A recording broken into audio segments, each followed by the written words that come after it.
कानी बहू। किशोरी लाल जी के बेटे राघव की शादी की बात जगह जगह चल रही थी, लेकिन किशोरी लाल जी को कोई लड़की पसंद ही नहीं आती थी।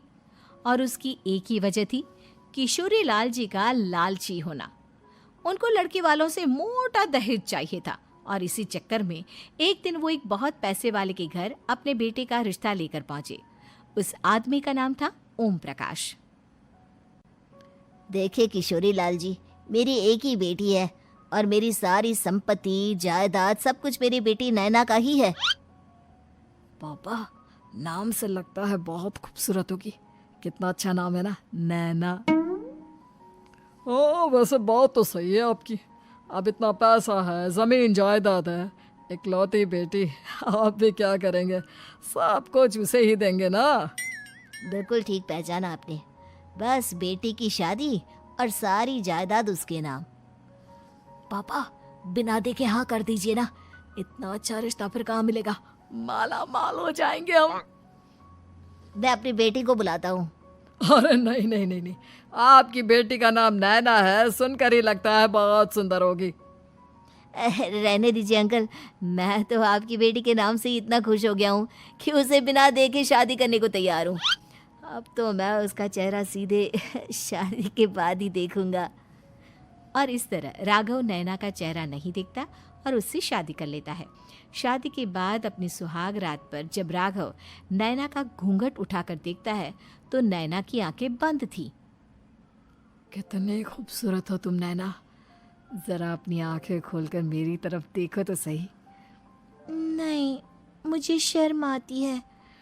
अरे, मैंने तुम्हें शादी से पहले भी नहीं देखा, और अब अगर तुम आंखें खोलकर मुझे देखोगी भी नहीं तो मुझे अच्छा कैसे लगेगा? इससे पहले कि नैना अपनी आंखें खोलकर राघव की तरफ देखती, अचानक से लाइट चली गई और राघव नैना को पूरी तरह से देख भी नहीं पाया। अगली सुबह नैना राघव के लिए नाश्ता बनाकर लेकर आई। अरे ये क्या, आधा पराठा सेका हुआ है और आधा बिल्कुल कच्चा। ये तुमने क्या किया नैना?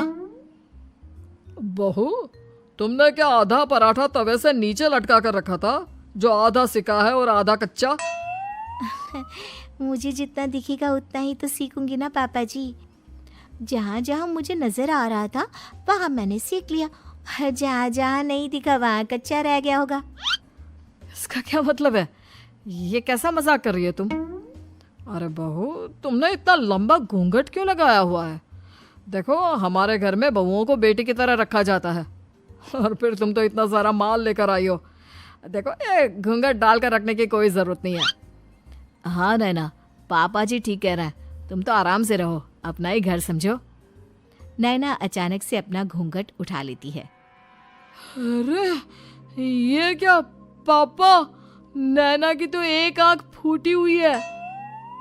नाम से नैना, लेकिन ये तो कानी बहू निकली। मेरे साथ धोखा हुआ है, धोखा। बिना दिखाए अपनी कानी लड़की मेरे संग ब्याह दी। मुझे कानी बीवी नहीं चाहिए। मुझे अभी ओम प्रकाश जी से बात करनी पड़ेगी। आखिर उन्होंने मेरे साथ ऐसा किया क्यों? अरे, आप लोगों ने ही तो पापा से कहा था कि आप लोग शादी से पहले मुझे देखना नहीं चाहते। अब मेरे पापा पर क्यों इल्जाम लगा रहे हैं?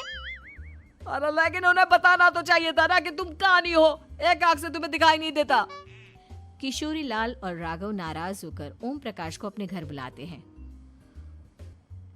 पापा जी, ये आपने क्या किया? शादी से पहले बताया क्यों नहीं कि नैना की आंखों में परेशानी है? अरे, आप ही ने तो लड़की देखने से मना कर दिया था। और लेकिन आप बता तो सकते थे। आपको तो हमारी बेटी की प्रॉपर्टी चाहिए थी, वो भी पूरी की पूरी। अब क्या हुआ अगर उसे आधा दिखाई देता है? प्रॉपर्टी तो आपको पूरी मिल गई ना। अरे ये क्या बात हुई? मेरी शादी प्रॉपर्टी से नहीं, आपकी बेटी से हुई है। अब ये तो पहले सोचना चाहिए था, तब तो मेरी प्रॉपर्टी देखकर तुम्हारी जुबान लप लपा रही थी। लेकिन मैं कानी लड़की को अपनी बीवी बनाकर नहीं रख सकता। पापा, कुछ करिए ना आप।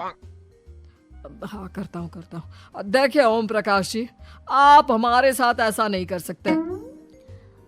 और तुम देखो, अगर तुमने मेरी बेटी से शादी तोड़ी ना, तो जो भी प्रॉपर्टी मैंने तुम्हें दी है वो तो पूरी की पूरी वापस ले ही लूँगा, और आधी प्रॉपर्टी तुम्हारी भी लूँगा। अरे मेरी आधी प्रॉपर्टी भला क्यों लेंगे आप? इसलिए क्योंकि मेरी बेटी को आधा नजर आता है और उसकी नज़र अभी तक तुम्हारी आधी जायदाद पर ही पड़ी है। अब तुम उसे घर से निकालोगे तो कुछ तो लेकर जाएगी ना। और अगर हम आपकी बेटी को अपने घर की बहू बना कर रखे तो? तो तुम्हारी पूरी प्रॉपर्टी तुम्हारी ही रहेगी, और जो मैंने तुम्हें दिया है ना, उसमें से बस मैं आधा लेकर जाऊंगा। अरे लेकिन अब आप अपनी दी हुई प्रॉपर्टी में से आधी वापस क्यों लेकर जाएंगे? अगर मैं आपकी बेटी को अपनी पत्नी बनाकर रखने को तैयार हूं तो? इसलिए ताकि भविष्य में अगर तुम मेरी बेटी को धोखा दो तो उसके पास कुछ तो रहे जो पति का हो। वैसे मेरे पास तो बहुत कुछ है, लेकिन अपने पति की कोई निशानी तो उसके पास होनी चाहिए ना। अब अगर तुमने मेरी बेटी को कानी कहा तो तुम्हें प्रॉपर्टी भी कानी ही मिलेगी, पूरी नहीं। जमाए राजा। किशोरी लाल और राघव समझ चुके थे कि वो बुरी तरह फंस चुके हैं और अब उनके पास वहां से निकलने का कोई चारा नहीं है। अब समझ में आया ना, लालच बुरी बला होती है। एक तो तुम्हें प्रॉपर्टी मिली, ऊपर से बीवी मिली, उसमें तुम्हें नखरे भी दिखाने हैं। आए बड़े, चुपचाप बैठो दोनों। कुछ दिनों के बाद नैना राघव की कार लेकर बाजार घूमने निकलती है और जब कार लेकर वापस आती है, ये क्या? एक तरफ से मेरी गाड़ी पूरी खराब हो चुकी है। लगता है तुमने मेरी गाड़ी को किसी दूसरी गाड़ी के साथ एक्सीडेंट किया है। अरे अरे कितना बड़ा नुकसान कर दिया तुमने बहू। वो क्या है ना पापा जी, मुझे एक आंख से दिखाई नहीं दे रहा था, सामने से गाड़ी आ रही थी। मुझे तो सिर्फ आधा ही दिखाई दिया और वो गाड़ी मेरी कार से रगड़ते हुए निकल गई। अब मैं क्या करूं बताओ? आप इसे ठीक कराने के पैसे कौन देगा? तुम्हारे पापा? तुमने मुझसे इस तरह से बात की? अभी रुको। नैना राघव की शिकायत ओम प्रकाश को कर देती है। देखो राघव, अब जो मेरी आधी प्रॉपर्टी तुम्हारे पास थी ना, उसमें से आधी और मैं लेकर जाऊंगा, क्योंकि तुमने मेरी बेटी को डांटा। अरे नहीं नहीं पापा जी, गलती हो गई, माफ कर दो। गलती की तो कोई गुंजाइश ही नहीं। अगली बार मेरी बेटी को डांटा तो बची हुई आधी में से आधी और ले जाऊंगा। लालच के चक्कर में हम दोनों ने बहुत बड़ी गलती कर दी बेटा। एक तो तुम्हें कानी बहू मिली और ऊपर से जो माल मिला वो भी काना। इस तरह राघव की हर एक गलती पर ओम प्रकाश उसकी प्रॉपर्टी का आधा आधा हिस्सा लेकर अपना सारा माल वापस ले गया और राघव को कानी बीवी से काम चलाना पड़ा। भाई लालच वाकई में बुरी बला है।